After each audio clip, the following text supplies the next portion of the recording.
मरने से पहले होने वाला अनुभव। आत्मा जब शरीर छोड़ती है तो मनुष्य को पहले ही पता चल जाता है। ऐसे में वह स्वयं ही हथियार डाल देता है, अन्यथा उसने आत्मा को शरीर में बनाए रखने का बहुत प्रयत्न किया होता है और इस चक्कर में बहुत कष्ट झेला होता है।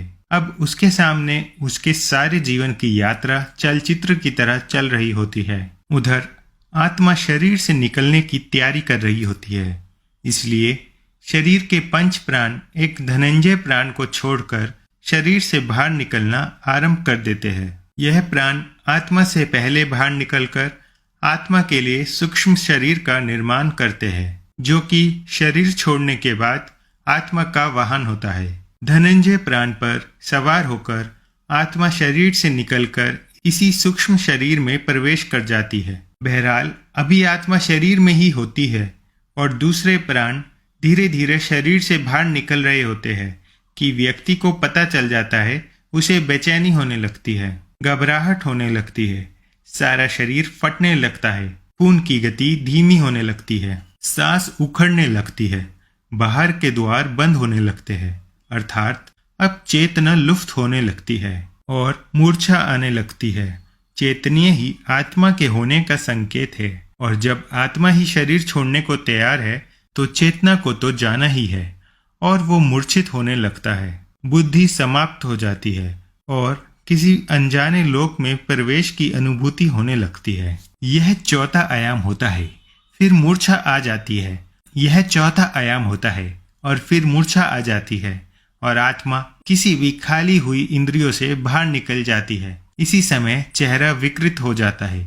यही आत्मा के शरीर छोड़ देने का मुख्य चिन्ह होता है। शरीर छोड़ने से पहले केवल कुछ पलों के लिए आत्मा अपनी शक्ति से शरीर को 100% सजीव करती है, उसके निकलने का मार्ग अवरुद्ध न रहे, और फिर उसी समय आत्मा निकल जाती है और शरीर खाली मकान की तरह निर्जीव रह जाता है। इससे पहले घर के आसपास कुत्ते बिल्ली के रोने की आवाजें आती है। इन पशुओं की आंखें अत्यधिक चमकीली होती है, जिससे यह रात के अंधेरे में तो क्या सूक्ष्म शरीरधारी आत्माओं को भी देख लेते हैं। जब किसी व्यक्ति की आत्मा शरीर छोड़ने को तैयार होती है तो उसके अपने सगे संबंधी जो मृत आत्माओं के रूप में होते हैं उसे लेने आते हैं और व्यक्ति उन्हें यमदूत समझता है। कुत्ते बिल्ली उन्हें साधारण जीवित मनुष्य ही समझते हैं और अनजान होने की वजह से उन्हें देखकर रोते हैं और कभी कभी भौंकते भी है। शरीर के 5 प्रकार के प्राण बाहर निकलकर उसी तरह सूक्ष्म शरीर का निर्माण करते हैं जैसे गर्भ में स्थूल शरीर का निर्माण क्रम से होता है। सूक्ष्म शरीर का निर्माण होते ही आत्मा अपने मूल वाहक धनंजय प्राण के द्वारा बड़े वेग से निकलकर सूक्ष्म शरीर में प्रवेश कर जाती है। आत्मा शरीर के जिस अंग से निकलती है उसे खोलती है, तोड़ती हुई निकलती है। जो लोग भयंकर पापी होते हैं उनकी आत्मा मूत्र या मल मार्ग से निकलती है। जो पापी भी है और पुण्य आत्मा भी है उनकी आत्मा मुख से निकलती है। जो पापी कम और पुण्य आत्मा अधिक, उनकी आत्मा नेत्रों से निकलती है। और जो पूर्ण धर्मनिष्ठ है, पुण्यता और योगी पुरुष है, उनकी आत्मा भारंद्र से निकलती है। अब तक शरीर से बाहर सूक्ष्म शरीर का निर्माण हुआ रहता है, लेकिन यह सभी का नहीं हुआ रहता। जो लोग अपने जीवन में ही मोह माया से मुक्त हो चुके योगी पुरुष है, उन्हीं के लिए तुरंत सूक्ष्म शरीर का निर्माण हो पाता है। अन्यथा जो लोग मोह माया से ग्रस्त है परंतु बुद्धिमान है, ज्ञान विज्ञान से अथवा पंडितीय से युक्त है, ऐसे लोगों के लिए 10 दिनों में सूक्ष्म शरीर का निर्माण हो पाता है। हिंदू धर्मशास्त्र में 10 गात्र का श्राद्ध और अंतिम दिन मृतक का श्राद्ध करने का विधान इसीलिए है कि 10 दिनों में शरीर के 10 अंगों का निर्माण इस विधान से पूर्ण हो जाए और आत्मा को सूक्ष्म शरीर मिल जाए। ऐसे में जब 10 गात्र श्राद्ध पूर्ण नहीं होता और सूक्ष्म शरीर तैयार नहीं हो जाता, आत्मा प्रेत शरीर में निवास करती रहती है। अगर किसी कारणवश ऐसा नहीं हो पाता है तो आत्मा प्रेत योनि में भटकती रहती है। एक और बात, आत्मा के शरीर छोड़ते समय व्यक्ति को पानी की बहुत प्यास लगती है। शरीर से प्राण निकलते समय कंठ सूखने लगता है, हृदय सूखता जाता है और इससे नाभि जलने लगती है, लेकिन कंठ अवरुद्ध होने से पानी पिया नहीं जाता और ऐसी ही स्थिति में आत्मा शरीर छोड़ देती है, प्यास अधूरी रह जाती है।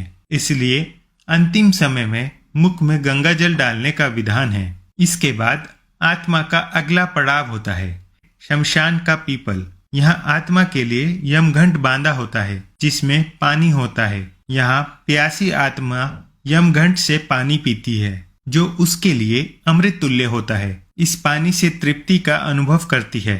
हिंदू धर्मशास्त्रों में विधान है कि मृतक के लिए यह सब करना होता है ताकि उसकी आत्मा को शांति मिले। अगर किसी कारणवश मृतक का 10 घात का श्राद्ध ना हो सके और उसके लिए पीपल प्रेम घंट भी ना बांधा जा सके तो उसकी आत्मा प्रेत योनि में चली जाएगी और फिर कब वहां से उसकी मुक्ति होगी कहना कठिन होगा। हाँ, कुछ उपाय अवश्य है। पहला तो यह है कि किसी ध्यवासन होने के समय से लेकर 13 दिन तक निरंतर भगवान के नामों का उच्च स्वर में जप अथवा कीर्तन किया जाए और जो संस्कार बताए गए हैं उनका पालन करने से मृतक भूत प्रेत की योनि नरक आदि में जाने से बच जाएगा। लेकिन ये करेगा कौन? यह संस्कारित परिजन, संतान, नातेदार ही कर सकते हैं। अन्यथा आजकल अनेक लोग केवल औपचारिकता निभाकर केवल दिखावा ही अधिक करते हैं। दूसरा उपाय कि मरने वाला व्यक्ति स्वयं भजनंदी हो, भगवान का भक्त हो और यथासंभव हरि सिमरन में रत रहा हो। तीसरा, भगवान के धामों में देह त्यागी हो अथवा दाह संस्कार काशी, वृंदावन या चारों धामों में से किसी में हुआ हो।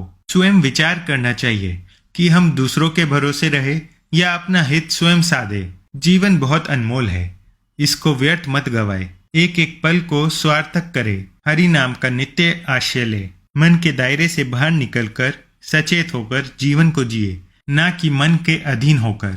यह मानव शरीर बार बार नहीं मिलता। जीवन का एक एक पल जो जीवन का गुजर रहा है वह फिर वापस नहीं मिलेगा। इसमें जितना हो भगवान का स्मरण जाप करते रहे। हर पल जो भी कर्म करो बहुत सोच कर करो, क्योंकि कर्म परछाई की तरह मनुष्य के साथ रहते हैं। इसलिए सदा शुभ कर्मों की शीतल छाया में रहे। वैसे भी कर्मों की ध्वनि शब्दों की ध्वनि से अधिक ऊंची होती है। अतः सदा कर्म सोच विचार कर करे। जिस प्रकार धनुष में से तीर छूट जाने के बाद वापस नहीं आता, इसी प्रकार जो कर्म आपसे हो गया वह उस पल का कर्म वापस नहीं होता, चाहे अच्छा हो या बुरा। इसलिए इससे पहले कि आत्मा इस शरीर को छोड़ जाए, शरीर में रहते हुए आत्मा को यानी स्वयं को जान ले और जितना अधिक हो सके मन से, वचन से, कर्म से भगवान श्री राम, श्री कृष्ण का ध्यान, चिंतन, जप, कीर्तन करते रहे।